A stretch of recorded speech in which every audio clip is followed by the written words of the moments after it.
로스트 소드 유비 가이드 영상입니다. 제가 계정 3개를 키우면서 느낀 점과 팁들을 알려드릴게요. 첫 번째는 리세가 필수인지, 리세는 가능하면 하고 가는 걸 추천합니다. 제가 부계정으로 리세를 하지 않고 게임을 진행해봤는데 스토리를 미는 게 좀 힘들더라고요.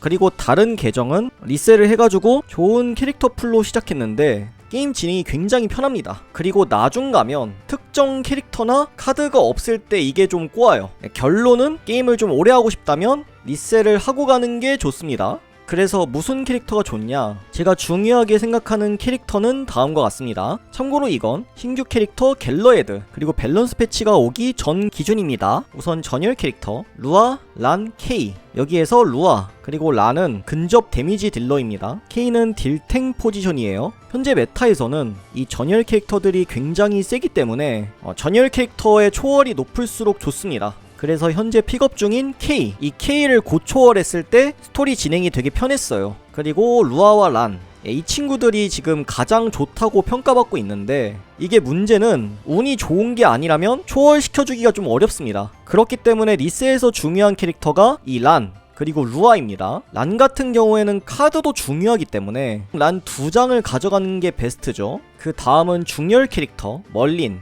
그리고 크리스티나입니다. 멀리는 치확 버프 그리고 적을 얼리는 CC기가 있어서 서브 딜러로 사용하기 좋아요. 심지어 얘는 카드도 좋기 때문에 얘도 2장을 챙겨갈 수 있으면 가장 좋죠. 그리고 크리스티나 얘는 공버프가 있는 중열 딜러인데 1100원만 과금하면 한 장을 공짜로 줍니다. 그래도 카드가 좋기 때문에 리세로 얘를 챙겨가서 나쁠 건 없어요. 그리고 마지막은 후열 캐릭터입니다. 이 게임은 힐러가 필수기 때문에 리세로 힐러를 가져가는 게 중요합니다. 특히 가장 중요한 게 이졸데, 얘는 힐러들 중에 힐량이 가장 높습니다. 그리고 아군에게 피해 감소 효과를 부여하기 때문에 이졸데가 없으면 좀 많이 꼽습니다. 가능하면 리세로 얻고 가는 걸 추천해요. 리아는 공격력 버프가 있는 힐러예요. 아군의 데미지를 올려주고 힐까지 가능한 캐릭터인데 리아도 상당히 중요한 캐릭터예요. 그래서 여기까지가 제가 추천하는 캐릭터고 그 외에도 클레어, 트리스탄, 기네비어, 퍼시벌 이 친구들도 나중에 어려운 스테이지에서 쓰기는 하는데 스토리 초중반을 진행하는 데는 딱히 필요하진 않아요. 다음은 카드입니다. 카드 같은 경우에는 캐릭터를 중복으로 얻으면 공명으로 카드를 만들 수 있고 아니면은 초월을 할 수 있는데 일반적으로 중복 캐릭터를 얻으면 공명으로 카드를 먼저 얻어요. 그래서 중요한 카드가 릴리스, 키르케, 란, 멀린 카드예요. 저는 이 4개가 가장 중요하다고 생각하는데 얘들은 반드시 공명부터 해주시면 돼요. 그리고 방금 카드보다는 우선순위가 좀 낮지만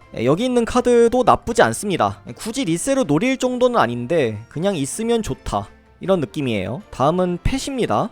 펫은 스탯 버프 그리고 스킬로 나뉩니다. 스탯 버프는 모든 아군한테 적용되는 패시브 버프고, 그리고 이 스킬 같은 경우에는 가장 앞쪽에 있는 전열에 위치한 펫만 스킬이 적용돼요. 그래서 이 점을 꼭 확인하셔야 돼요. 이제 펫은 피감 펫 그리고 딜링 펫을 주로 사용합니다. 피감 펫 중에서는 에스테리아 그리고 베디비어가 있는데 여기서 에스테리아는 굉장히 좋습니다. 우선 스탯 버프에 가장 중요한 피해 감소 옵션이 있고 2초 동안 모든 적에게 공포를 걸기 때문에 전열에 배치해주시면 돼요. 그리고 베디비어도 피해 감소 효과가 있는데 스킬이 별로라서 중열 아니면 후열에다 배치하면 됩니다. 다음은 딜링 펫인데 우선 피닉스 치확 10% 증가 버프를 줘서 딜이 필요할 때는 이 피닉스를 전열에 배치합니다. 그 외에는 공격적인 버프를 제공하는 아테나, 얘도 가끔 썼던 것 같아요.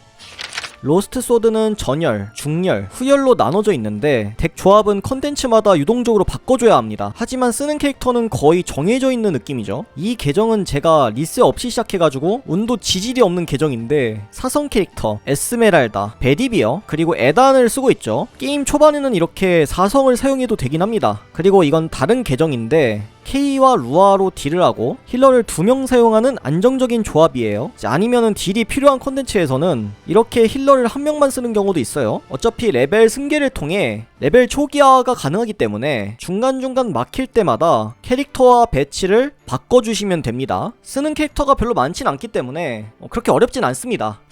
콘텐츠를 진행하는 방법은 스토리 노멀 난이도, 경험치북 던전, 스토리 하드 난이도, 그리고 오베론의 탑, 이 4개를 중심으로 돌아주시면 돼요. 그리고 이 4개가 모두 막혔다면 캐릭터와 배치를 바꾼다거나 캐릭터나 장비를 강화하거나 그래도 안 되면은 하루 자고 오면 됩니다. 그리고 중요한 게 이 게임은 레벨 보정이 있어서 적 보스 레벨보다 캐릭터 평균 레벨이 낮으면 데미지가 덜 들어갑니다. 그래서 이 평균 레벨이 낮으면 난이도가 크게 올라갑니다. 그 외에도 매일 해야 할 숙제가 있는데 밤 12시에 초기화가 되기 때문에 밤 12시 전까지 숙제를 끝내주시면 돼요. 보물 탐색에서 단기 탐색 1번, 그 외에도 던전에서 경험치북, 골드 던전 3회 소탕을 해주시면 되고요. 그리고 스톤엔지, 이거는 입장 가능 시간이 하루에 10분씩 충전되는데 최대 120분까지 저장됩니다. 그래서 저는 이걸 최대한 나중에 도시는 걸 추천해요. 그리고 보스 레이드, 이것도 입장 횟수 3회를 돌아주시면 되고요. 그리고 파티 레이드가 있는데 이건 그냥 매칭 돌리면 됩니다. 이 보스 레이드, 파티 레이드에서 주는 이 드래곤 투스 100개를 모아서 종결 장비인 드래곤 장비를 만들 수 있어요. 이게 있으면 콘텐츠 진행에 많은 도움이 됩니다. 그리고 이벤트 탭을 보시면 매일 5분 입장 가능한 던전 탐험 이벤트가 있는데 이것도 꼭 하셔야 돼요. 그리고 엘리자베스를 눌러서 버프 아이템이랑 호감도 아이템을 구매합니다. 그리고 마을에서 이렇게 닭들이 돌아다니는데 이 닭들을 하루에 한 번 정도 싹 다 잡아주시면 돼요. 이건 나중에 요리 재료로 사용할 수 있기 때문에 미리 해두시면 좋습니다. 그리고 마지막으로 콜로세움, 이게 좀 귀찮은데 이게 초반에는 이길 수 있는 유저가 별로 없기 때문에 올라가기가 많이 빡셉니다. 그래도 티어가 올라가면 승급 보상으로 다이아를 받을 수 있기 때문에 시간 날 때마다 해주시면 좋아요. 그리고 중요한 점이 이 보상받기 버튼을 최대한 티어를 높인 다음 일요일에 보상받기를 눌러줍시다. 이렇게 해서 가능하면 높은 티어의 보상을 받는 게 좋아요. 이 미궁도 마찬가지로 이제 매주 초기화되기 때문에 최대한 스펙업을 해가지고 일요일 저녁에 하시면 됩니다. 그리고 기타 꿀팁들 몇 가지 정리를 해볼게요. 요리 아이템, 그리고 드래곤 로어 같은 버프 아이템은 모두 중첩해서 사용할 수 있어요. 그래서 어려운 컨텐츠를 밀 때 이 4개의 버프를 모두 사용합니다. 길드는 가능하면 빨리 들어가는 게 좋아요. 그래야 길드 코인을 얻을 수 있고 버프도 받을 수 있습니다. 메인 퀘스트를 밀다 보면 가끔 소환하기 미션이 보이는데 이때를 위해서 이 초록색 소환권을 남겨두는 걸 추천해요. 성장 포인트는 방어력, 생명력, 공격력 순서로 찍어주시면 됩니다. 그리고 성유물 같은 경우에는 이 성배 효율이 가장 좋다고 합니다. 그래서 이 성배에 투자해주시고 나머지는 조금만 올려주시면 될 것 같아요. 캐릭터의 장비는 우선 아이템 레벨이 중요합니다. 그리고 스페셜 옵션, 여기에선 체력 퍼센트, 공격력 퍼센트, 방어력 퍼센트 같은 이제 퍼센트 옵션의 효율이 좋습니다. 깡스탯은 효율이 떨어집니다. 그리고 이거는 특성도 마찬가지인데 대부분 캐릭터들이 공격력 퍼센트, 체력 퍼센트, 치명타 피해 퍼센트를 선호해요. 그래서 높은 공격력 퍼센트 옵션이 나오면 이걸 잠금하고 적당히 돌려보는 걸 추천해요. 근데 이 스톤이 중요한 재화기 때문에 이건 가능하면 낭비하지 않는 게 좋을 것 같아요. 그리고 이 이전 버튼을 누르면 캐릭터의 특성을 다른 캐릭터로 옮길 수 있어요. 이건 뒤로 돌아가는 버튼이 아닙니다. 그리고 캐릭터마다 좋아하는 선물이 다르기 때문에 이것도 참고해주시면 좋을 것 같아요.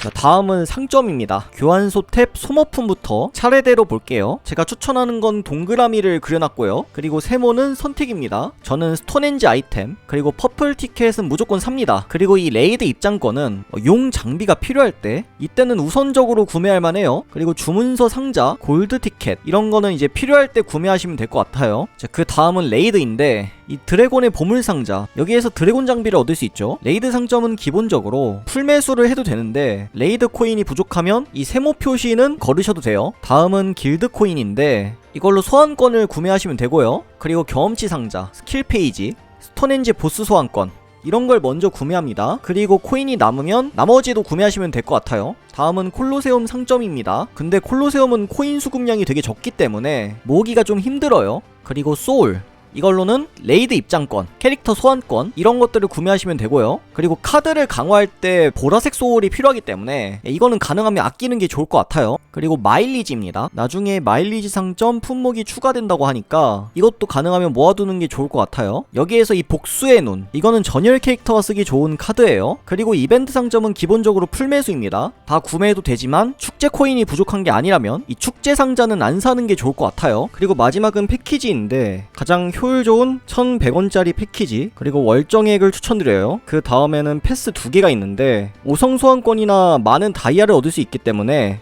이것도 효율이 좋아요. 그리고 중간중간에 나오는 돌파 패키지, 본인의 판단에 따라 구매하시면 됩니다. 만약에 과금을 많이 하고 싶다 그러면 이 신성 소환권이 포함된 이 패키지도 괜찮은 것 같아요. 그 외에는 1일 패키지에 요정왕의 축복 패키지, 이거는 재화를 많이 주기 때문에 과금을 많이 한다면 이것도 매일 사면은 좋습니다. 자, 이렇게 해서 로스트 소드 팁들을 정리해 봤고요. 예, 시청 감사합니다.